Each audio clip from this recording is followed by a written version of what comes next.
میرے رسول پاک علیہ السلام نے فرمایا روزہ دار کو دو خوشیاں ملیں گی، ایک خوشی اس وقت ملتی ہے جب وہ افطار کرتا ہے، اور فرمایا ایک خوشی اس وقت ملے گی جب وہ اپنے رب سے ملاقات کرے گا، جب وہ اس سے ملے گا تو اس وقت روزہ دار کو خوشی ہوگی۔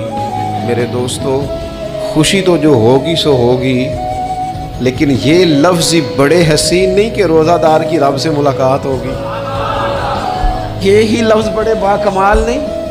ایک روایت میں تو یہ ہے نا کہ روزہ میرے لیے ہے، میں اس کی جزا دوں گا، اور ایک روایت میں یہ ہے کہ روزہ میرے لیے ہے اور رب فرماتا ہے میں خود روزے کی جزا ہوں، یعنی باقی نیکیوں پر ثواب ملے گا، روزہ رکھنے والے کو رب رحمان ملے گا۔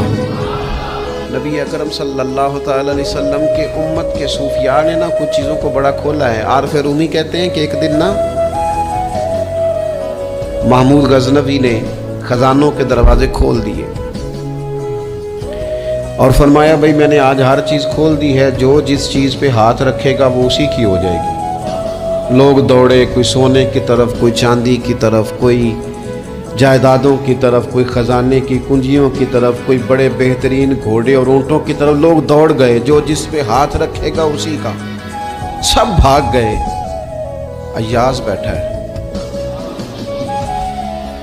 نہ وہ حسن میں رہی شوخیاں، نہ وہ عشق میں رہی گرمیاں، نہ وہ غزنوی میں تڑپ رہی، نہ وہ خم ہے زلف ایاز میں، وہ لذتیں کہاں۔ ایاز چپ کر کے بیٹھا ہے۔ پھر محمود نے ایاز کی طرف مخاطب کر کے کہا ایاز اٹھنا نہیں، آج لوٹ سیل لگ گئی ہے، جو جس چیز پہ ہاتھ رکھے گا اسی کی۔ ایاز کہنے لگا بات پکی ہے نا؟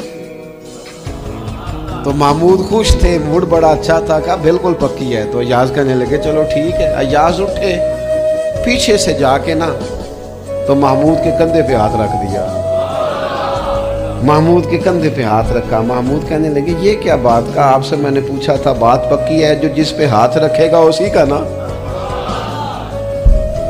تو تھوڑی دیر پہلے مسکراتے چہروں میں آنسو آ گئے، ایاز بھی روئے تو محمود بھی روئے۔ کہا بادشاہ پکا رہنا، وہ جن کو خزانے چاہیے تھے وہ دوڑ گئے، مجھے تو چاہیے۔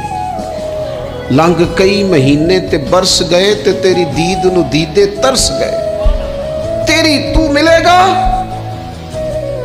تو پھر کہا محمود نے، اس نے کہا میں وعدہ کر چکا تھا، بس ٹھیک ہے، باقیوں کے خزانے اور میں تیرا طے ہو گئی۔ فرمایا باقی نیکیوں پر ثواب ملے گا۔